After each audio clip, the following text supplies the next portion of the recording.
ने उनको ट्रांसफ़र किया। आधी जांच में कौन किसी अफसर को उसमें से हटाता है जांच में से। सरकार अगर आपकी बात बाई चांस नहीं सुनती तो आप अगला कदम कुछ उठाने वाले हैं? जी, हम हमारे नेता के साथ बड़ा आंदोलन करेंगे और ये आवाज़ हम प्रत्येक छात्रों के साथ पहुंचाना चाहते हैं ताकि ज़्यादा से ज़्यादा इकट्ठा हो और सरकार के कानों में हमारी ये आवाज़ पहुंचे। जब हमने 7 तारीख को ज्ञापन दिया था उस टाइम दोनों का मेंशन किया था, तो ये कि डिग्री का ही क्यों आउट किया, क्योंकि ये हमारे बोर्ड ने हम छात्रों को डिवाइड करने के लिए किया है। तो मैं अनुरोध करता हूँ कि हमारा डिप्लोमा का भी पेपर रद्द हो। जब एसओजी जाँच हुई थी हमारी तो उन्होंने उस टाइम बोला था कि पेपर प्रिंट प्रेस से ही आउट हुआ है, तो उन्होंने फिर हमारे को अलग क्यों किया। इसलिए मांग यही है कि हमारा जेईई डिप्लोमा का पेपर भी रद्द करो। आपने किसी मंत्री से बात करने की कोशिश की?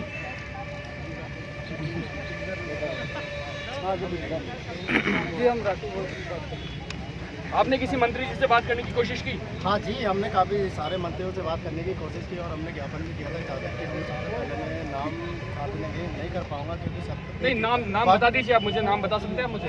जी बिल्कुल। हम राजेंद्र राठौड़ जी के पास हम गए थे तो उन्होंने हमें आश्वासन दिया कि मैं आपके साथ अन्याय हो रहा है मुझे पता है।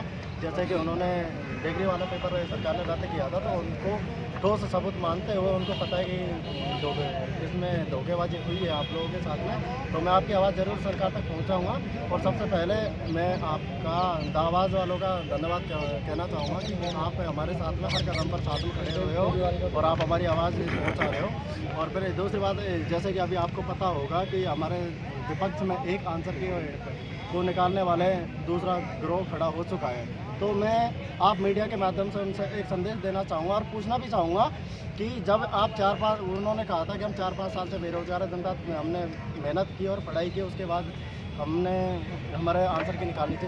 तो मैं उनसे पूछना चाहूँगा और कहना चाहूँगा कि जब आप भाई 4-5 साल बेरोजगारी का दिन देख सकते हो और आप 5 साल इंतज़ार कर सकते हो, तो 4-5 साल मतलब जैसे लमसम में मेरे हिसाब से शायद 1500 दिन आसपास हो गए। जब आप 1500 दिन बेरोजगारी के दिन देख सकते हैं तो भाई जब हम बेरोजगारों की एक मांग है कि एसओजी जांच होनी चाहिए, तो फिर आपको क्या दिक्कत है भाई 15 दिन में? जैसे मान ले 10 दिन लग जाते हैं, 15 दिन लग जाते हैं। आपको क्या लगता है कब तक एसओजी की जांच आ जाएगी? बिल्कुल, जब तक कि अभी एक तो सबसे बड़ी बात हमारी एसओजी की जांच बहुत जल्द आने की हमें उम्मीद थी। जो विजय सहरा जी है उन्होंने हमें भरोसा भी दिलाया था कि आपकी जल्दी से जल्दी हम इन्वेस्टिगेट करके आपको न्याय दिला के रहेंगे, पर सरकार की गड़बड़ी अचानक